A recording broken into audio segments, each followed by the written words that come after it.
Sebuah mobil maung berwarna putih terlihat di kediaman Ketua Umum PDIP Megawati Soekarnoputri di Jakarta, Senin 7 April 2025.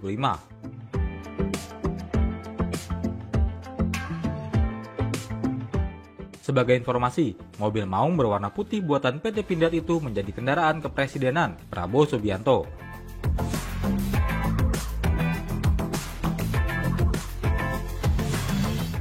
Berdasarkan pantauan di lapangan, mobil maung tersebut terlihat meninggalkan kediaman Megawati pukul 21.00 waktu Indonesia bagian Barat.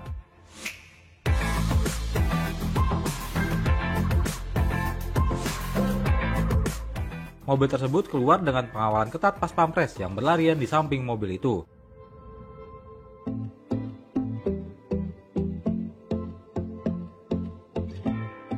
Namun tak lama dari penampakan maung itu, tampak mobil Wakil Ketua DPR RI, Sukmi Dasko, juga keluar dari rumah Megawati.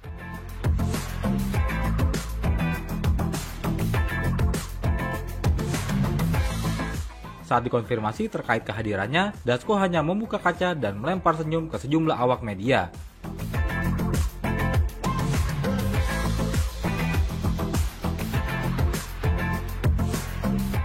Terlihat di dalam mobil, Dasko didampingi oleh Ketua MPR Ahmad Muzani.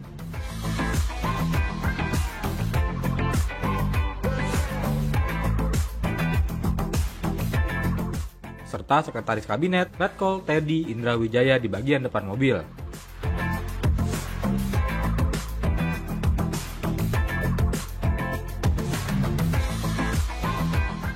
Hingga kini belum ada keterangan resmi dari kedua pihak terkait isu pertemuan antara Megawati dan Prabowo.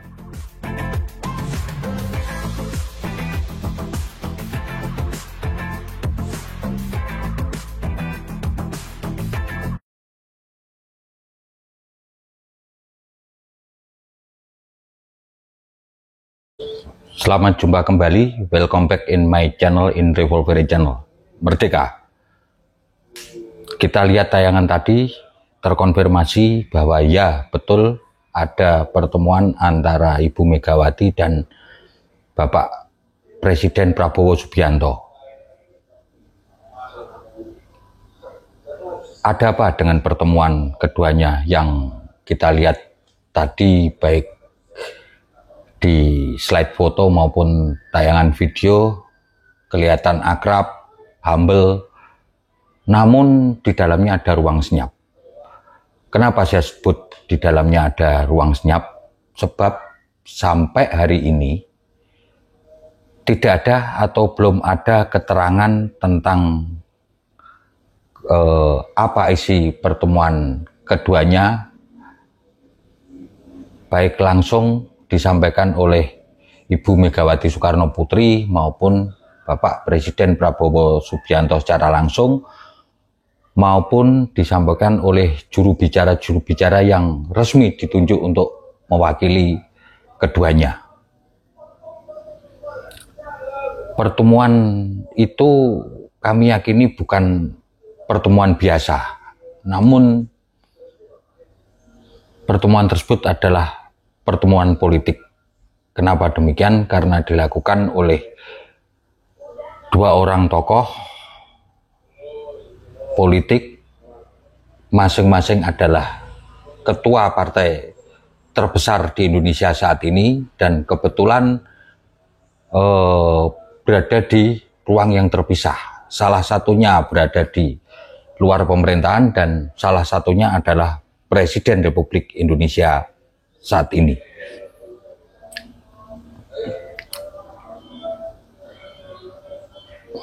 Dan di tengah kondisi negara yang kita semua tahu tidak sedang baik-baik saja. Tentunya pertemuan selama 1,5 jam tersebut tidak hanya sekedar pertemuan hahihi. Karena terus terang aja saat itu Presiden Prabowo datang full team maksud saya.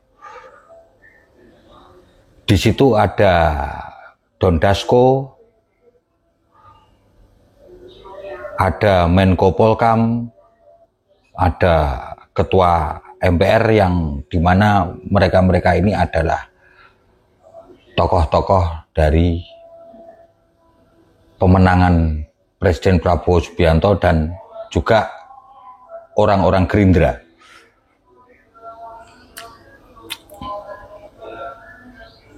Walaupun kemudian hanya ada pembicaraan yang penuh misteri di antara keduanya. Karena apa? Yang ada di ruangan hanya ada Presiden Prabowo dan Ibu Megawati. Sedangkan beliau-beliau yang lain katanya ada di pavilion dan disuguhi bakmi GM. Ini menurut keterangan dari Don Dasko.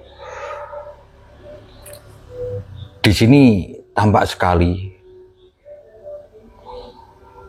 aura serta posisi tawar Ibu Megawati sangatlah kuat, sehingga Presiden memerlukan datang dengan full tim seperti yang saya sebutkan di atas tadi.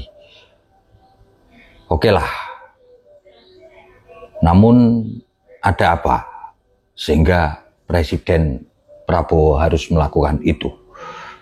Ini tentunya kita semua tahu berkaitan dengan kondisi negara yang tidak baik-baik saja dan dapat dikatakan dalam kondisi mengarah kepada keterpurukan, baik itu situasi regional dalam negeri maupun situasi global. Di antaranya adalah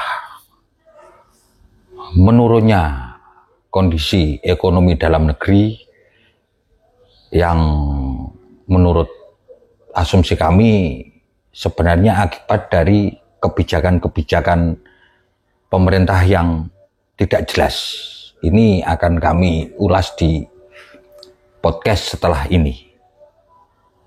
Dan kedua, kondisi ini dapat mengarah dan berdampak besar pada kondisi politik yang akan memanas bila pemerintah tidak cepat-cepat mengambil langkah, mengantisipasi, dan salah satu kunci pokok meredakan potensi itu siapa lagi kalau tidak Ibu Megawati Soekarno Putri. Namun bila kemudian kondisi tidak berubah dan rakyat lapar, situasi tentunya tetap saja akan tidak bisa terkendali. Oleh sebab itu langkah Presiden Prabowo benar-benar kali ini sangat taktis, yaitu dengan mengadakan pendekatan dan sowan kepada Ibu Megawati Soekarno Putri. Dan momennya pun sangat pas pada saat-saat masih dalam suasana Idul Fitri. Itu kondisi regional dalam negeri. Dan kita semua tahu kondisi global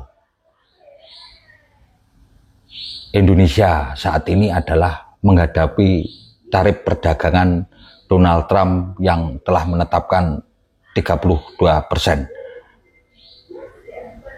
Ini berpotensi semakin meluluh lantakkan dunia usaha dalam negeri dan memicu pada poin kedua apa yang saya sampaikan di atas tadi lebih cepat terjadi.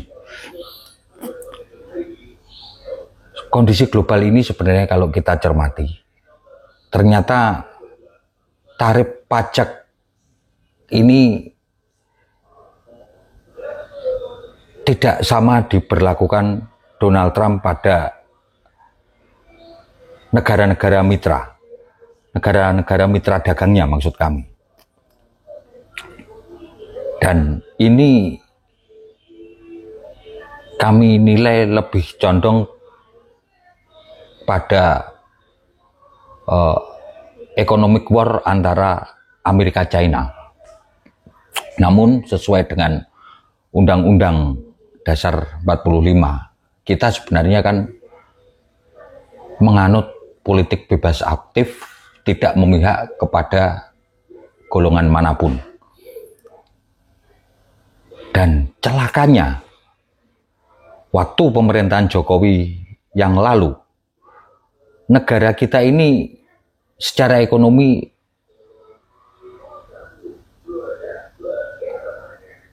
dibawa lebih condong ke Cina.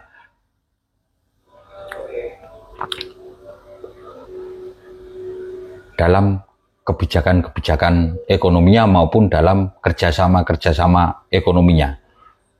Sehingga ini mungkin yang menjadi dasar Donald Trump menaikkan tarif tersebut, berbeda dengan negara-negara mitranya yang tarif pajaknya lebih kecil, seperti Kanada dan lain sebagainya.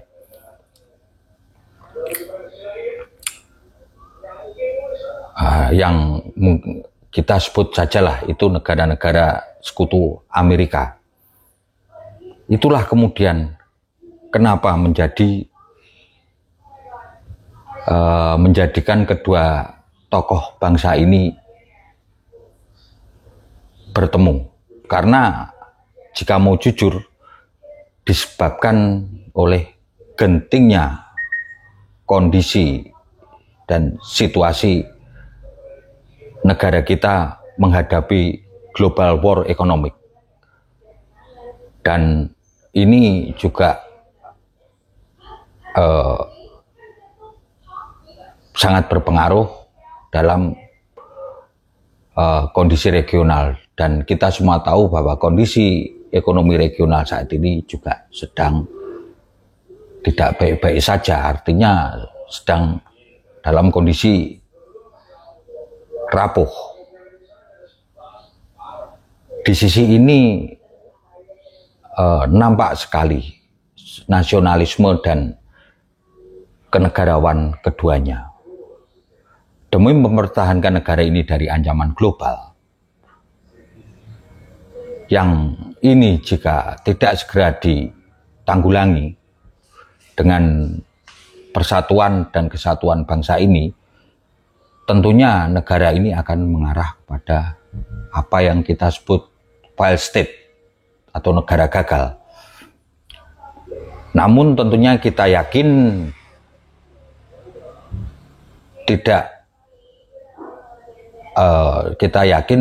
keduanya pasti tidak ingin hal itu terjadi. Namun saya juga yakin bahwa persatuan keduanya ini bukan tanpa syarat. Tentunya ada beberapa syarat yang jujur saja sampai hari ini menjadi misteri. Dan mungkin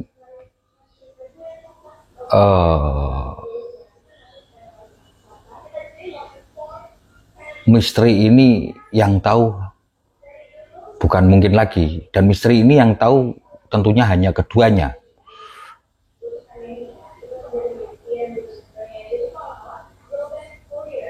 Namun kami juga yakin bahwa misteri ini tidak hanya sekedar recehan tentang berapa jumlah kursi yang kemudian akan diberikan kepada PDI Perjuangan. Saya yakin Bu Mega tidak serendah itu.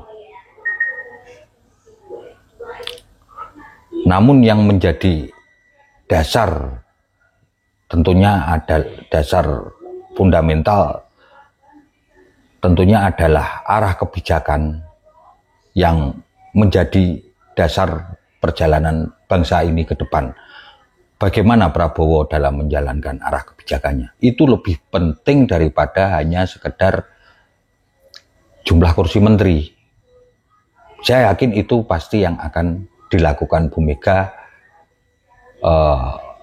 untuk menjalin persatuan dan kesatuan dengan Presiden Prabowo untuk menghadapi global war ekonomi.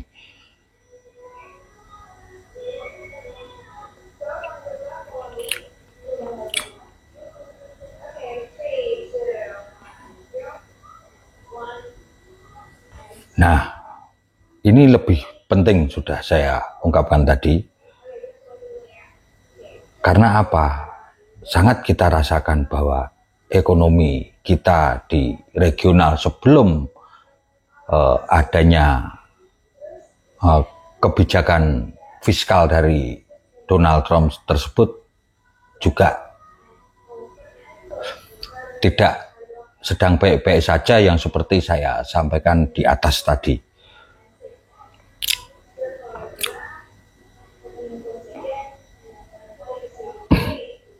Marilah kita tunggu apa misteri dari isi pertemuan keduanya tersebut akan diungkap.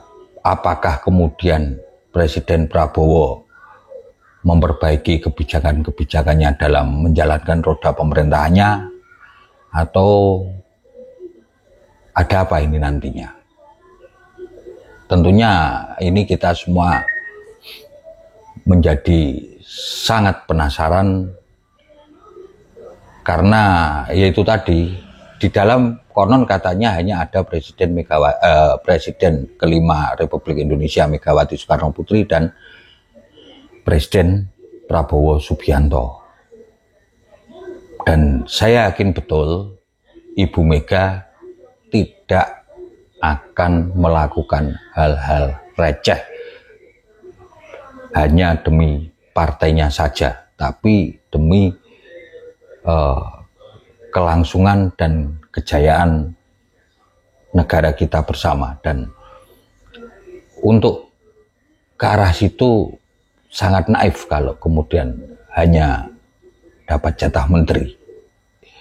Kebijakan, arah dan langkah Indonesia ke depan sangat menentukan.